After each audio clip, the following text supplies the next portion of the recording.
ओम श्री गणेशाय नमः।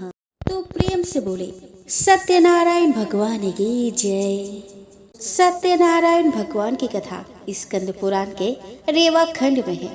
ऐसा माना जाता है कि यह कथा कहने वाले व्यक्ति के सभी मनोरथ पूर्ण होते हैं। साथ ही यह कथा अनेकों प्रकार से अपनी उपयोगिता भी सिद्ध करती है। भगवान सत्यनारायण की कथा से समाज के सभी वर्ग को सत्य की शिक्षा मिलती है। पूरे भारत में इस कथा को पूर्ण भक्ति भाव से कहने वाले अनगिनत लोग हैं जो इस कथा और व्रत के नियमों का पालन करते हैं। सत्यनारायण भगवान की व्रत कथा गुरुवार को भी की जा सकती है।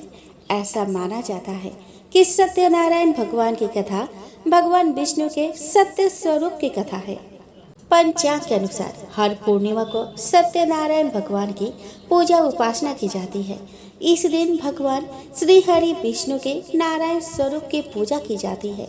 ऐसा माना जाता है कि इस व्रत को कहने से जीवन के सभी दुख और दरिद्रता का नाश होता है और जीवन में सुख शांति और समृद्धि आती है। इस कथा के दो प्रमुख विषय हैं, जिनमें एक है संकल्प को भूलना और दूसरा है भगवान सत्यनारायण के प्रसाद का अपमान। सत्यनारायण व्रत कथा में अलग अलग अध्यायों में छोटी छोटी कहानियों के माध्यम से सत्य का पालन न करने पर किस तरह की परेशानी आती है यह बताया गया है। सत्य को ही नारायण के रूप में पूजना सत्यनारायण की पूजा है। इसका अर्थ यह भी है कि संसार में एकमात्र हरि नारायण ही सत्य है, बाकी सब माया है। सत्य में ही सारा जगत समाया हुआ है। सत्य के सहारे ही शिव भगवान पृथ्वी को धारण करते हैं। सत्य को ईश्वर मानकर निष्ठा के साथ समाज के किसी भी वर्ग का व्यक्ति इस व्रत कथा को सुनता है तो उसे उसकी इच्छा के अनुरूप फल प्राप्त होता है। तो चलिए दोस्तों, इस वीडियो में हम श्रवण करें श्री सत्यनारायण भगवान की व्रत कथा को। आइए दोस्तों, अब हम श्रवण करें श्री सत्यनारायण व्रत कथा का प्रथम अध्याय को। तो दोस्तों, व्यास जी बोले कि एक समय की बात है। नैमिष आरण्य में शौनक आदि ऋषियों ने पौराणिक श्री सूत जी से विनय पूर्वक पूछा कि भगवान, संसार के कल्याण के लिए आप यह बतलाने की कृपा करें कि चारों युगों में कौन पूजनीय और कौन सेवनीय है तथा कौन सबके अभिष्ट मनोरथों को पूर्ण करने वाला है। मानव अनायास से किसकी आराधना द्वारा अपनी मंगलमय कामना को प्राप्त कर सकता है। ब्राह्मण, आप ऐसे सत्य उपाय को बतलाए जो मनुष्य की कीर्ति को बढ़ाने वाला हो। शौनक आदि ऋषियों द्वारा इस प्रकार पूछे जाने पर श्री सूत जी भगवान सत्यनारायण की प्रार्थना करने लगे। श्री सूत जी ने प्रार्थना करते हुए कहा कि प्रफुल्लित नवीन कमल के समान नेत्र वाले भगवती लक्ष्मी के क्रीड़ा पात्र, चतुर्भुज सुवर्ण कांति के समान सुंदर शरीर वाले, संसार की रक्षा करने के एकमात्र मूल कारण तथा शत्रुओं के लिए धूम्र केतु स्वरूप भगवान सत्यनारायण देव की मैं स्तुति करता हूँ, जो भगवान करुणा के निधान है, जिनके चरण कमल वंदनीय है, जो भक्तों पर अनुकंपा करने वाले हैं, जो लक्ष्मण जी के साथ रहते हैं और माता श्री सीता से समन्वित है तथा माता बेदही श्री जनक नंदिनी जी के मुख कमल की ओर स्निग्ध भाव से देखते रहते हैं। उन शत्रुघ्न, हनुमान तथा भरत से सेवित पूरे सत्य कुल का संहार करने वाले सत्य स्वरूप सूर्य श्रेष्ठ राघवेंद्र श्री रामचंद्र जी की मैं वंदना करता हूँ। सूत जी ने कहा कि ऋषियों, अब मैं आपसे श्रेष्ठ राजाओं के चरित्रों से संबंध एक इतिहास का वर्णन करता हूँ, उसे आप लोग श्रवण करें। यह पवित्र आख्यान कलि युग के संपूर्ण पापों का विनाश करने वाला, कामनाओं को पूर्ण करने वाला, देवताओं द्वारा आभासित, ब्राह्मणों द्वारा प्रकाशित, विद्वानों को आनंदित करने वाला तथा विशेष रूप से सत्संग के चर्चा स्वरूप है। ऋषियों, एक समय योगी देव ऋषि नारद जी सबके कल्याण की कामना से विविध लोकों में भ्रमण करते हुए इस मृत्यु लोक में आए। यहाँ उन्होंने देखा कि अपने अपने किए गए कर्मों के अनुसार संसार के प्राणी नाना प्रकार के कलेशों एवं दुखों से दुखी है और विविध आदि एवं व्याधि से ग्रस्त है। यह देखकर उन्होंने सोचा कि कौन सा ऐसा उपाय है जिससे इन प्राणियों के दुख का नाश हो। ऐसा विचार कर वह विष्णु लोक में गए। वहां उन्होंने शंख, चक्र, गदा, पद्म और वनमाला से अलंकृत प्रसन्न मुख, शांत सनक सनंदन तथा सनत कुमार आदि से संस्तुत भगवान नारायण का दर्शन किया। उन देव आदि देव का दर्शन कर नारद जी उनकी इस प्रकार स्तुति करने लगे। वाणी और मन से जिनका स्वरूप परे है और जो अनंत शक्ति संपन्न है, आदि मध्य और अंत से रहित है, ऐसे महान आत्मा निर्गुण स्वरूप आप परमात्मा को मेरा नमस्कार है। सभी के आदि पुरुष, लोक उपकार परायण, सर्वत्र व्याप्त तपोमूर्ति आपको मेरा बार बार नमस्कार है। देवऋषि नारद की स्तुति सुनकर भगवान विष्णु बोले कि देवऋषि, आप किस कारण से यहाँ आए हैं? आपके मन में कौन सी चिंता है? महाभाग, आप सभी बातें बताएं, मैं उचित उपाय कहूँगा। नारद जी ने कहा कि प्रभु, लोकों में भ्रमण करता हुआ मैं मृत्यु लोक में गया था। वहाँ मैंने देखा कि संसार के सभी प्राणी अनेक प्रकार के कलेश तापों से दुखी है, अनेक रोगों से ग्रस्त है। उनकी वैसी दुर्दशा देखकर मेरे मन में बड़ा कष्ट हुआ और मैं सोचने लगा कि किस उपाय से इन दुखी प्राणियों का उद्धार होगा। भगवान, उनके कल्याण के लिए आप कोई श्रेष्ठ एवं सुगम उपाय बतलाने की कृपा करें। नारद जी के इन वचनों को सुनकर भगवान नारायण ने साधु साधु शब्दों से उनका अभिनंदन किया और कहा कि नारद जी, जिस विषय में आप पूछ रहे हैं उसके लिए मैं आपको एक सनातन व्रत बतलाता हूँ। भगवान नारायण सत्ययुग और त्रेता युग में विष्णु स्वरूप में फल प्रदान करते हैं और द्वापर में अनेक रूप धारण कर फल देते हैं, परंतु कलि युग में सर्वव्यापक भगवान सत्यनारायण प्रत्यक्ष फल देते हैं, क्योंकि धर्म के 4 पाद है, सत्य, शौच, तप और दान। इनमें सत्य ही प्रधान धर्म है। सत्य पर ही लोक का व्यवहार टिका है और सत्य में ही ब्रह्म प्रतिष्ठित है। इसीलिए सत्य स्वरूप भगवान सत्यनारायण का व्रत परम श्रेष्ठ कहा गया है। नारद जी ने पुनः पूछा कि भगवान सत्यनारायण की पूजा का क्या फल है और इसकी क्या विधि है? देव कृपा सागर, आप सभी बातें अनुग्रह पूर्वक मुझसे बताएं। श्री भगवान बोले कि नारद, सत्यनारायण की पूजा का फल एवं विधि चतुर्मुख ब्रह्मा भी बतलाने में समर्थ नहीं है, किंतु संक्षेप में मैं उसका फल तथा विधि बतला रहा हूँ, आप उसे सुने। सत्यनारायण के व्रत एवं पूजा से निर्धन व्यक्ति धनाढ़ और पुत्रहीन व्यक्ति पुत्रवान हो जाता है। राज्यच्युत व्यक्ति राज्य प्राप्त कर लेता है। दृष्टिहीन व्यक्ति दृष्टि संपन्न हो जाता है। बंदी बंधन मुक्त हो जाता है और भयार्थ व्यक्ति निर्भय हो जाता है। अधिक क्या, व्यक्ति जिस वस्तु की इच्छा करता है उसे वह सब प्राप्त हो जाती है। इसीलिए मुझे मनुष्य जन्म में भक्ति पूर्वक सत्यनारायण की आवश्यक आराधना करनी चाहिए।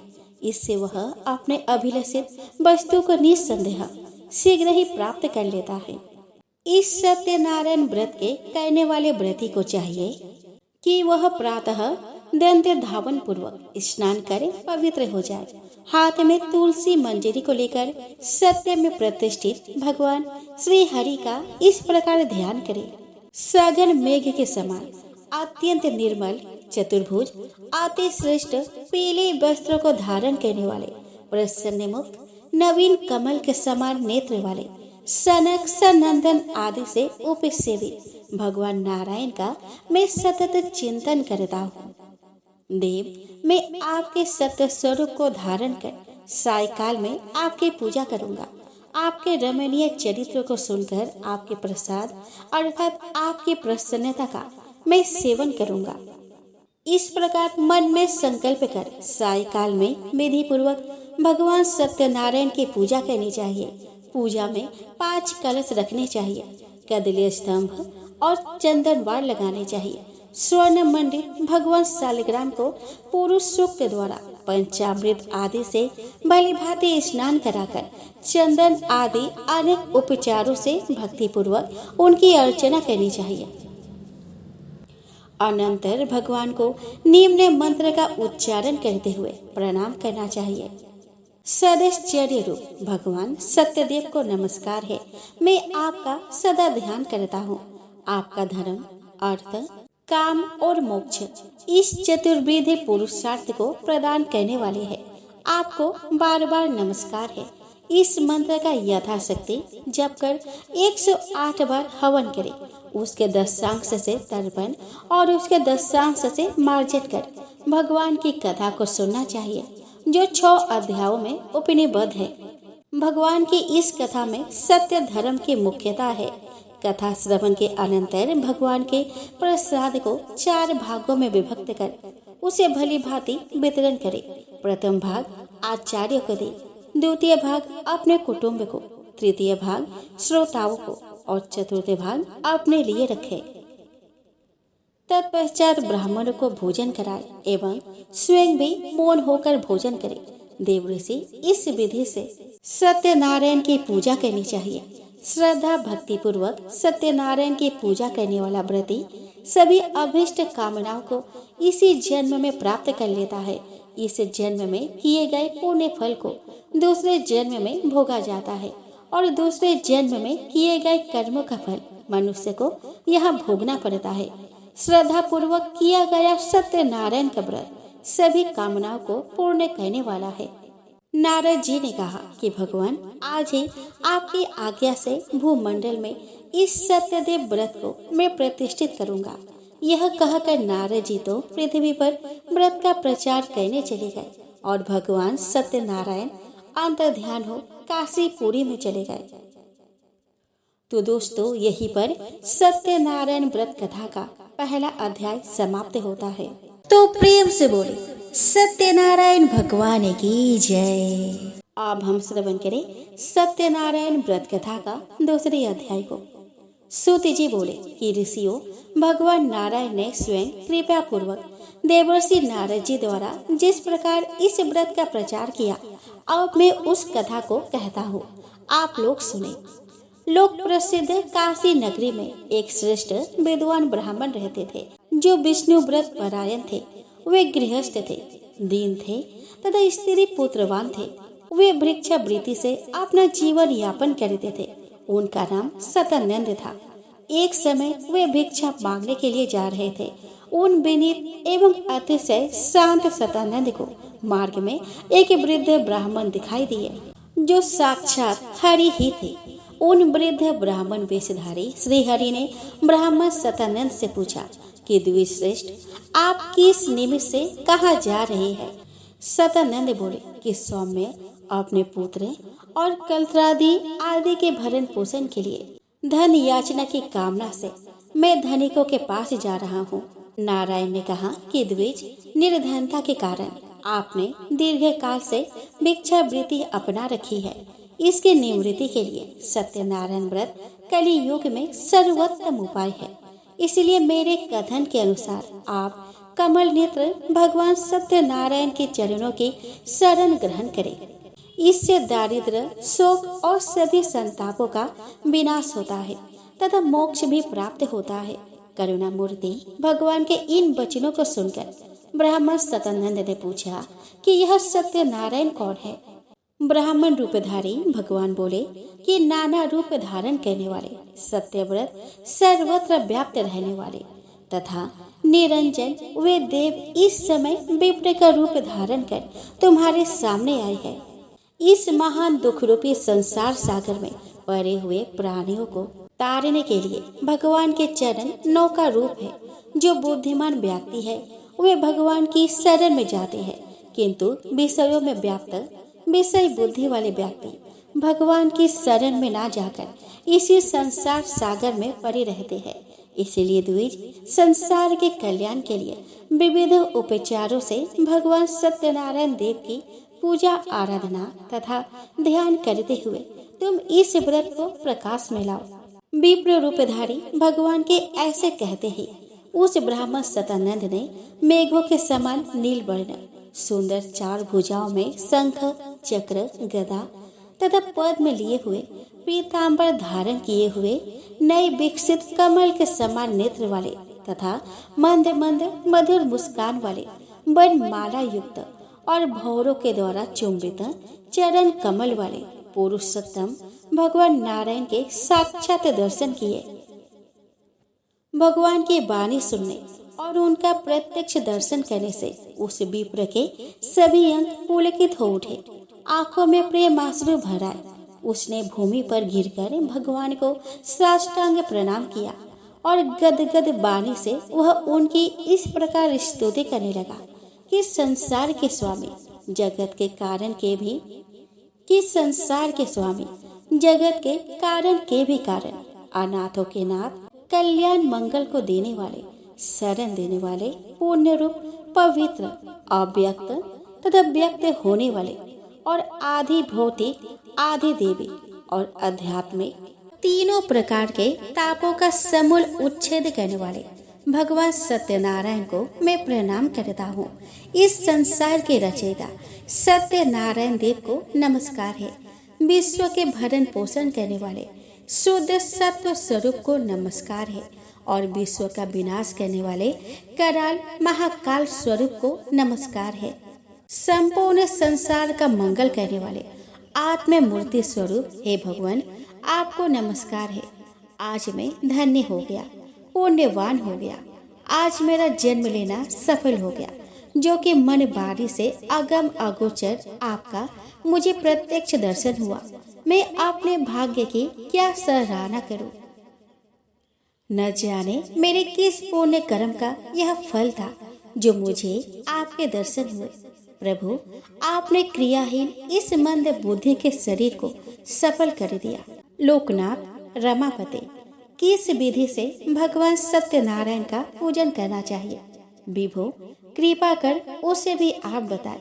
संसार को मोहित करने वाले भगवान नारायण मधुर वाणी में बोले कि विपेंद्र मेरी पूजा में बहुत अधिक धन की आवश्यकता नहीं होती। अनायास से जो धन प्राप्त हो जाए उसी से श्रद्धा पूर्वक मेरे यजन करना चाहिए। जिस प्रकार मेरी स्तुति से स्मृति से ग्राहग्रस्त गजेंद्र अजामिल संकट से मुक्त हो गए, इसी प्रकार इस व्रत के आश्रय से मनुष्य तत्काल कलेश मुक्त हो जाता है। इस व्रत की विधि को सुनो। अभिष्ट कामना की सिद्धि के लिए पूजा की सामग्री एकत्र कर विधि पूर्वक भगवान सत्यनारायण की पूजा करनी चाहिए। 1.25 सेर के लगभग गोधूम चूर्ण में दूध और शक्कर मिलाकर उस चूर्ण को घृत से युक्त कर हरि को निवेदित करना चाहिए। ये भगवान को अत्यंत प्रिय है। पंचामृत के द्वारा भगवान शालग्राम को स्नान कराकर गंध पुष्प धूप दीप नैवेद्य तथा तांबूल आदि उपचारों से मंत्रों द्वारा उनकी अर्चना करनी चाहिए। अनेक मिष्टान्न तथा भोज्य भोज्य पदार्थों एवं मौसमी फलों तथा फूलों से भक्ति पूर्वक पूजा करनी चाहिए। फिर ब्राह्मणों तथा स्वजनों के साथ मेरी कथा, राजा तुंगध्वज के इतिहास, भीलों की और बनीकी की कथा को आदर पूर्वक श्रवण करना चाहिए। कथा के अनंतर भक्ति पूर्वक सत्यदेव को प्रणाम कर प्रसाद का वितरण करना चाहिए। तदंतर भोजन करना चाहिए। मेरी प्रसन्नता द्रव्य आदि से नहीं अपितु श्रद्धा भक्ति से ही होती है। विपेंद्र इस प्रकार जो विधि पूर्वक पूजा करते हैं वह पुत्र पौत्र तथा धन संपत्ति से युक्त होकर श्रेष्ठ भोगों का उपभोग करते हैं और अंत में मेरा सानिध्य प्राप्त कर मेरे साथ आनंद पूर्वक रहते हैं। व्रती जो जो कामना करता है वह उसे अवश्य ही प्राप्त हो जाती है। इतना कहकर भगवान अंतर ध्यान हो गए और वे ब्राह्मण भी अत्यंत प्रसन्न हो गए। मन ही मन उन्हें प्रणाम कर वे भिक्षा के लिए नगर की ओर चल दिए और उन्होंने मन में यह निश्चय किया कि आज भिक्षा में जो धन मुझे प्राप्त होगा, मैं उससे भगवान सत्यनारायण की पूजा करूंगा। उस दिन अनायास बिना मांगे ही उन्हें प्रचुर धन प्राप्त हो गया। वे आश्चर्यचकित हो अपने घर आए। उन्होंने सारा वृतांत अपने धर्म पत्नी को बताया। उसने भी सत्यनारायण के व्रत पूजा का अनुमोदन किया। वह पति की आज्ञा से श्रद्धापूर्वक बाजार से पूजा की सभी सामग्रियों को ले आई और अपने बंधु बांधवों तथा पड़ोसियों को भगवान सत्यनारायण की पूजा में सम्मिलित होने के लिए बुला ले आई।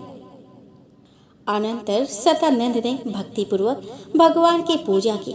कथा की समाप्ति पर प्रसन्न होकर उनकी कामनाओं को पूर्ण करने के उद्देश्य से भक्तवत्सल भगवान सत्यनारायण देव प्रकट हो गए। उनका दर्शन कर ब्राह्मण सतानंद ने भगवान से इस लोक में तथा परलोक में सुख एवं पराभक्ति की याचना की और कहा कि हे भगवान, आप मुझे अपना दास बना ले। भगवान भी तथास्तु कहकर अंतर्ध्यान हो गए और ब्राह्मण भी कृतकृत्य हो गया।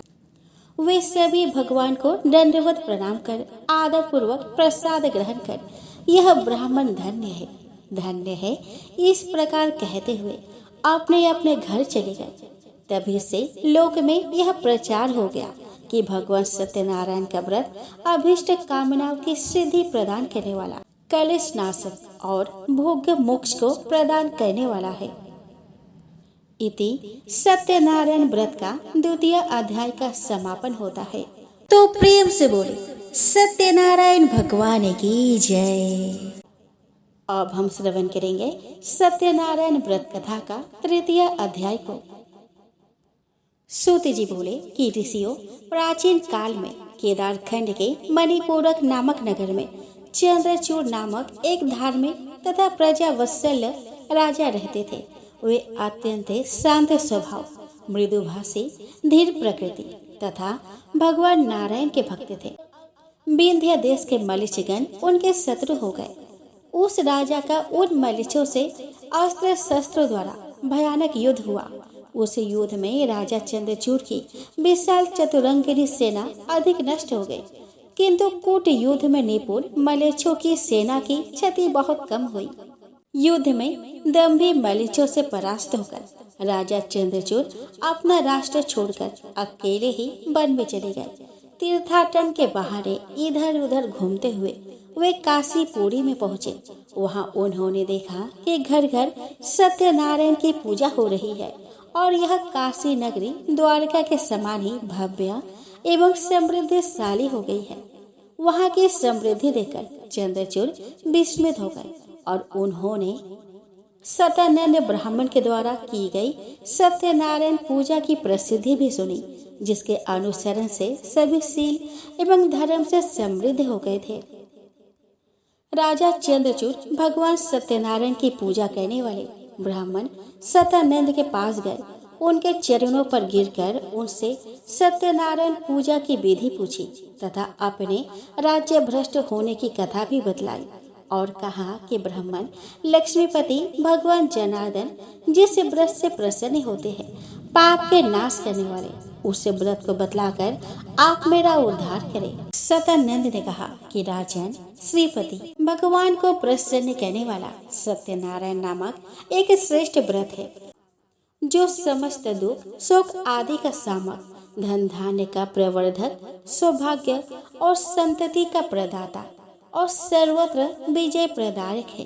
राजन, जिस किसी भी दिन प्रदोष काल में इनके पूजन आदि का आयोजन करना चाहिए। कदली दल के स्तंभों से मंडित, तोरणों से अलंकृत एक मंडप की रचना कर उसमें 5 कलशों की स्थापना करनी चाहिए और 5 ध्वजाएं भी लगानी चाहिए। मृत्यु को चाहिए कि उस मंडप के मध्य में ब्राह्मणों के द्वारा एक रमणीय वेदिका की रचना करवाए। उसके ऊपर स्वर्ण से मंडित शिला रूप भगवान नारायण को स्थापित कर प्रेम पूर्वक चंदन, पुष्प आदि उपचारों से उनकी पूजा करें। भगवान का ध्यान करते हुए भूमि पर शयन कर 7 रात्रि व्यतीत करें। यह सुनकर राजा चंद्रचूड़ ने काशी में ही भगवान सत्यनारायण की शीघ्र ही पूजा की। प्रसन्न होकर रात्रि में भगवान ने राजा को एक उत्तम तलवार प्रदान की। शत्रुओं को नष्ट करने वाली तलवार प्राप्त कर राजा ब्राह्मण श्रेष्ठ सतानंद को प्रणाम कर अपने नगर आ गए तथा 6000 मलेच्छ दासियों को मारकर उनसे अपार धन प्राप्त किया और नर्मदा के मनोहर तट पर पुनः भगवान श्री हरि की पूजा की। वे राजा प्रत्येक मास की पूर्णिमा को प्रेम और भक्ति पूर्वक विधि विधान से भगवान सत्यदेव की पूजा करने लगे। उस व्रत के प्रभाव से लाखों ग्रामों के अधिपति हो गए और 60 वर्ष तक राज्य करते हुए अंत में उन्होंने विष्णु लोक को प्राप्त किया। इति सत्यनारायण व्रत कथा का 3य अध्याय का समापन हुआ। तो प्रेम से बोले सत्यनारायण भगवान की जय। अब हम श्रवण करेंगे श्री सत्यनारायण व्रत कथा का 4th अध्याय को। सूत जी बोले कि ऋषियों, अब इस संबंध में सत्यनारायण व्रत के आचरण से कृतकृत्य हुए भीलों की कथा सुने। एक समय की बात है, कुछ निषादगण वन से लकड़ियां काटकर नगर में लाकर बेचा करते थे। उनमें से कुछ निषाद काशीपुरी में लकड़ी बेचने गए। उन्हीं में से एक बहुत प्यासा लकड़हारा विष्णुदास सदानंद के आश्रम में गया। वहां उसने जल पिया और देखा कि ब्राह्मण लोग भगवान की पूजा कर रहे हैं। भिक्षुक सदानंद का वैभव देखकर वह चकित हो गया और सोचने लगा कि इतने दरिद्र ब्राह्मण के पास यह अपार वैभव कहाँ से आ गया। इससे तो आज तक मैंने अकिंचन ही देखा था। आज यह इतना महान धनी कैसे हो गया। इस पर उसने पूछा कि महाराज, आपको यह ऐश्वर्य कैसे प्राप्त हुआ और आपको निर्धनता से मुक्ति कैसे मिली, यह बताने का कष्ट करे, मैं सुनना चाहता हूँ। सदानंद ने कहा कि भाई, यह सब सत्यनारायण की आराधना का फल है। उनकी आराधना से क्या नहीं होता। भगवान सत्यनारायण की अनुकंपा के बिना किंचित भी सुख प्राप्त नहीं होता। निषाद ने उनसे पूछा कि महाराज, सत्यनारायण भगवान का क्या महात्म्य है, इस व्रत की विधि क्या है। आप उनकी पूजा के सभी उपचारों का वर्णन करें, क्योंकि उपकार परायण संत महात्मा अपने हृदय में सबके लिए समान भाव रखते हैं, किसी से कोई कल्याणकारी बात नहीं छिपाते। सदानंद बोले कि एक समय की बात है, केदार क्षेत्र के मणिपूरक नगर में रहने वाला राजा चंद्रचूड़ मेरे आश्रम में आए और उन्होंने मुझसे भगवान सत्यनारायण व्रत कथा के विधान को पूछा। हे निषाद पुत्र, इस पर मैंने जो उन्हें बताया था उसे तुम सुनो। सकाम भाव से अथवा निष्काम भाव से किसी भी प्रकार भगवान की पूजा का मन में संकल्प कर उनकी पूजा करनी चाहिए। सवा सेर गोधूम के चूर्ण को मधु तथा सुगंधित घृत से संस्कृत कर नैवेद्य के रूप में भगवान को अर्पण करना चाहिए। भगवान सत्यनारायण को पंचामृत से स्नान कराकर चंदन आदि उपचारों से उनकी पूजा करनी चाहिए।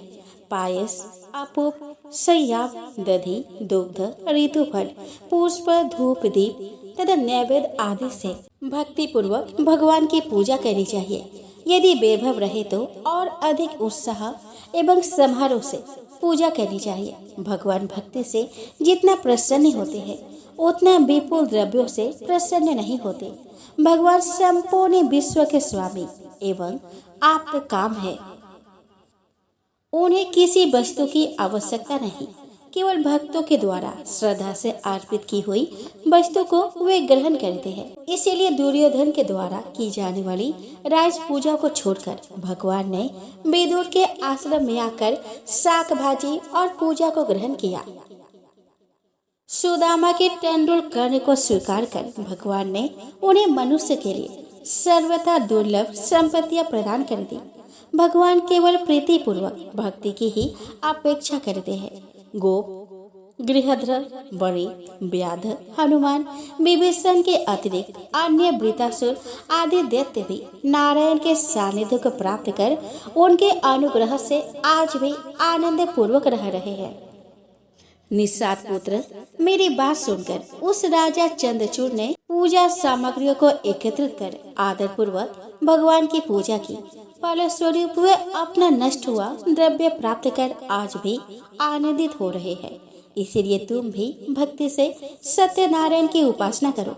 इससे तुम इस लोकों में सुख को प्राप्त कर अंत में भगवान विष्णु का सानिध्य प्राप्त करोगे। यह सुनकर वह निषाद कृतकृत्य हो गया। विप्र श्रेष्ठ सतानंद को प्रणाम कर अपने घर जाकर उसने अपने साथियों को भी हरि सेवा का महात्म्य बताया। उन सब ने भी प्रसन्नचित हो श्रद्धा पूर्वक यह प्रतिज्ञा की कि आज काष्ठ को बेचकर हम लोगों को जितना धन प्राप्त होगा उससे अपने सभी बंधु बांधवों के साथ श्रद्धा एवं विधि पूर्वक हम सत्यनारायण की पूजा करेंगे। उस दिन उन्हें काष्ठ बेचने से पहले की अपेक्षा चौगुना धन मिला। घर आकर उन सब ने सारी बात स्त्रियों को बताई और फिर सब ने मिलकर आदर पूर्वक भगवान सत्यनारायण की पूजा की और कथा का श्रवण किया और भक्ति पूर्वक भगवान का प्रसाद सबको वितरित कर स्वयं भी ग्रहण किए। पूजा के प्रभाव से पुत्र पत्नी आदि से समन्वित निषाद गणों ने पृथ्वी पर द्रव्य और श्रेष्ठ ज्ञान दृष्टि को प्राप्त किया। द्विश्रेष्ठ उन सब ने यथेष्ट भोगों का उपभोग किया और अंत में वे सभी योगी जनों के लिए भी दुर्लभ वैष्णव धाम को प्राप्त हुए। इति श्री सत्यनारायण व्रत कथा का चतुर्थ अध्याय समाप्त हुआ। तो प्रेम से बोले सत्यनारायण भगवान की जय। अब हम श्रवण करेंगे सत्यनारायण व्रत कथा का 5वां अध्याय। सूति जी बोले कि ऋषियों, अब मैं एक साधु बने की कथा कहता हूँ।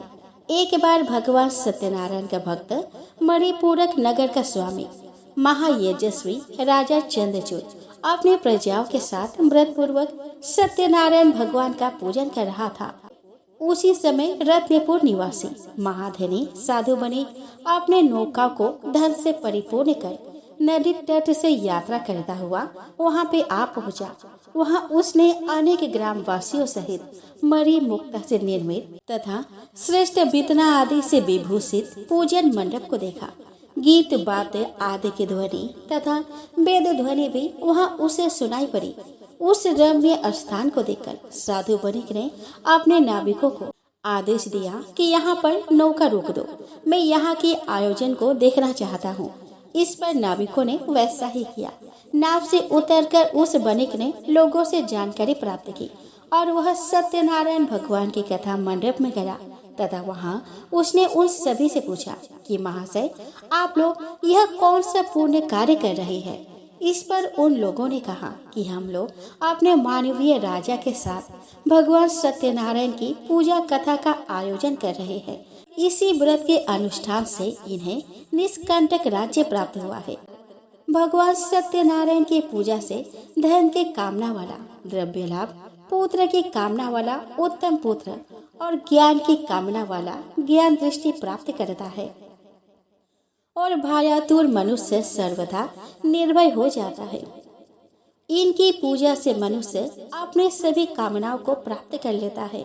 यह सुनकर उसने गले में वस्त्र को कई बार लपेटकर भगवान सत्यनारायण को दंडवत प्रणाम कर सभासदों को भी सादर प्रणाम किया और कहा कि भगवान, मैं संततिहीन हूँ, अतः मेरा सारा ऐश्वर्य तथा सारा उद्यम सभी व्यर्थ है। हे कृपा सागर, यदि आपकी कृपा से पुत्र या कन्या मैं प्राप्त करूंगा तो स्वर्णमय पताका बनाकर आपकी पूजा करूंगा। इस पर सभासदों ने कहा कि आपकी कामना पूर्ण हो। तदंतर उसने भगवान सत्यनारायण एवं सभासदों को पुनः प्रणाम कर प्रसाद ग्रहण किया और हृदय से भगवान का चिंतन करता हुआ वह साधु बने सबके साथ अपने घर गया। घर आने पर मांगलिक द्रव्यों से स्त्रियों ने उसका यथोचित स्वागत किया। साधु बने अतिशय आश्चर्य के साथ मंगलमय अंतःपुर में गया। उसकी पतिव्रता पत्नी लीलावती ने भी उसके स्त्रियोचित सेवा की। भगवान सत्यनारायण की कृपा से समय आने पर बंधु बांधवों को आनंदित करने वाली तथा कमल के समान नेत्रों वाली उसे एक कन्या उत्पन्न हुई। इससे साधु बनिक अतिशय आनंदित हुआ और उस समय उसने पर्याप्त धन का दान दिया। वेदज्ञ ब्राह्मणों को बुलाकर उसने कन्या के जात कर्म आदि मंगल कृत्य संपन्न किए। उस बालिका की जन्म कुंडली बनवाकर उसका नाम कलावती रखा। कला निधि चंद्रमा की कला के समान वह कलावती नित्य बढ़ने लगी। 8 वर्ष की बालिका गौरी, 9 वर्ष की रोहिणी, 10 वर्ष की कन्या तथा उसके आगे अर्थात 12 वर्ष की बालिका प्रोढ़ा ये रजस्वला कहलाती है। समय अनुसार कलावती भी बढ़ते बढ़ते विवाह के योग्य हो गई।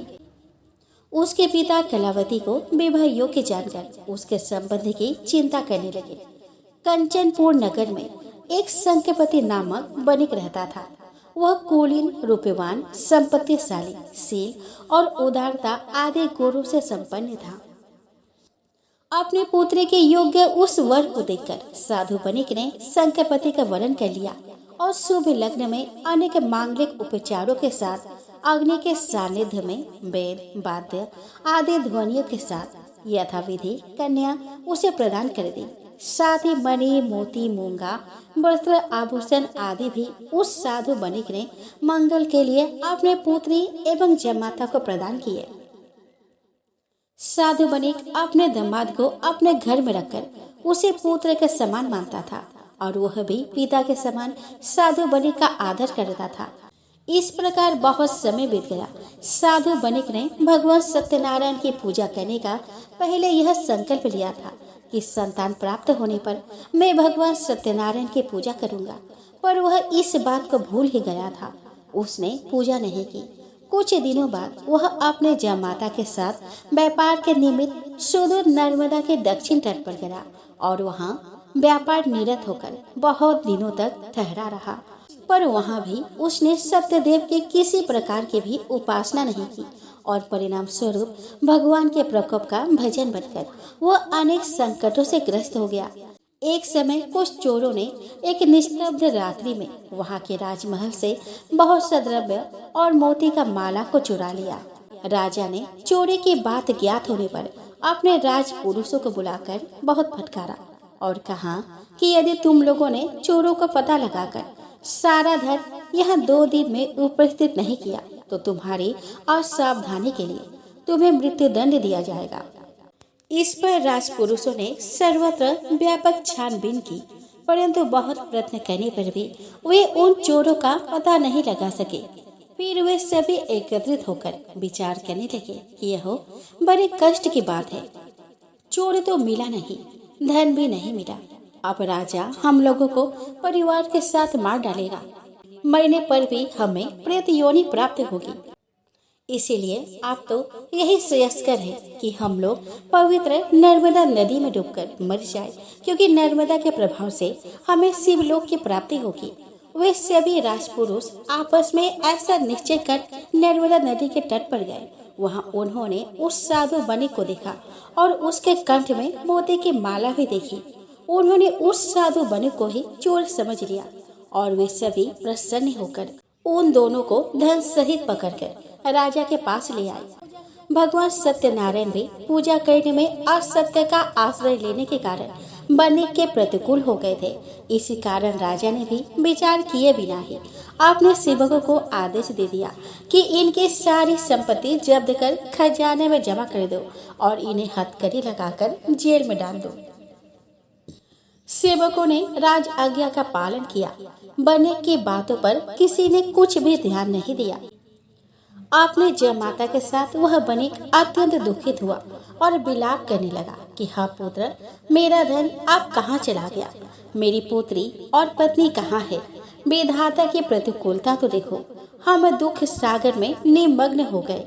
अब इस संकट से हमें कौन पार करेगा। मैंने धर्म और भगवान के विरुद्ध आचरण किया, यह उन्हीं कर्मों का प्रभाव है। इस प्रकार विलाप करते हुए वे ससुर और जमाता कई दिनों तक जेल में भीषण संताप का अनुभव करते रहे। इति सत्यनारायण व्रत कथा का 5वां अध्याय यहीं पर समाप्त हुआ। तो प्रेम से बोले सत्यनारायण भगवान की जय। अब हम श्रवण करेंगे सत्यनारायण व्रत कथा का 6वां अध्याय।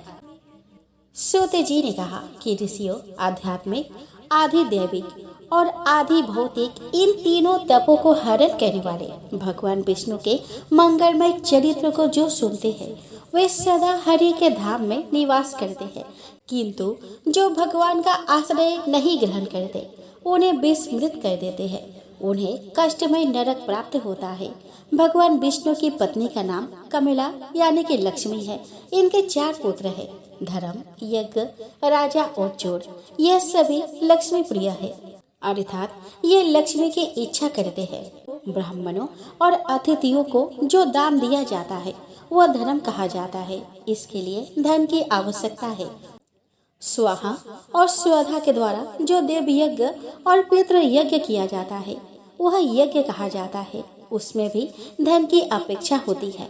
धर्म और यज्ञ की रक्षा करने वाला राजा कहलाता है। इसीलिए राजा को भी लक्ष्मी धन की अपेक्षा रहती है। धर्म और यज्ञ को नष्ट करने वाला चोर कहलाता है। वह भी धन की इच्छा से चोरी करता है।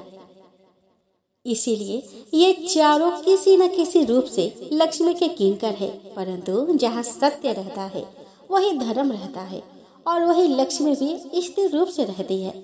वह बनिक सत्य धर्म से च्युत हो गया था। उसने सत्यनारायण व्रत ना कर प्रतिज्ञा भंग की थी। इसीलिए राजा ने उस बनिक के घर से भी सारा धन हरण करवा लिया और घर में चोरी भी हो गई।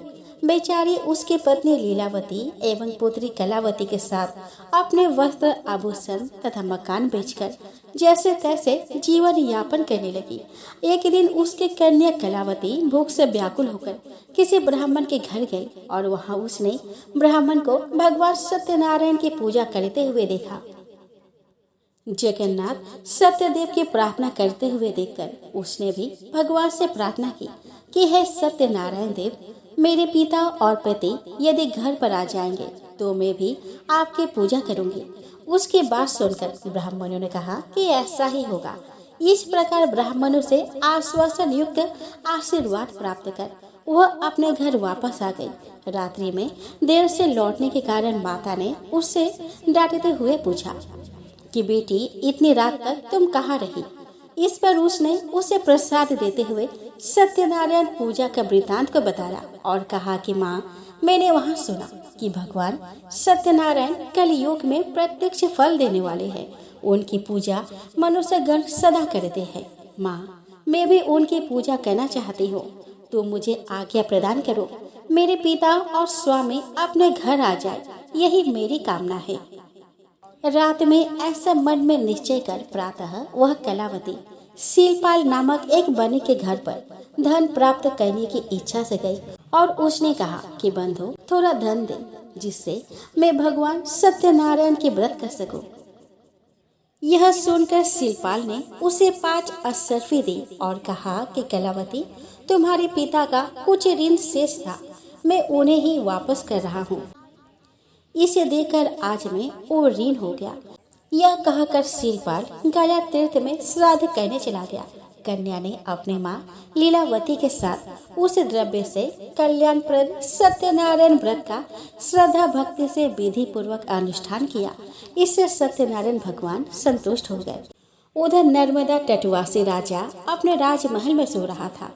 रात्रि के अंतिम प्रहर में ब्राह्मण वेशधारी भगवान सत्यनारायण ने स्वप्न में उससे कहा कि राजन, तुम शीघ्र उठकर उन निर्दोष बनिकों को बंधन मुक्त कर दो। वे दोनों बिना अपराध के ही बंदी बना लिए गए हैं। यदि तुम ऐसा नहीं करोगे तो तुम्हारा कल्याण नहीं होगा।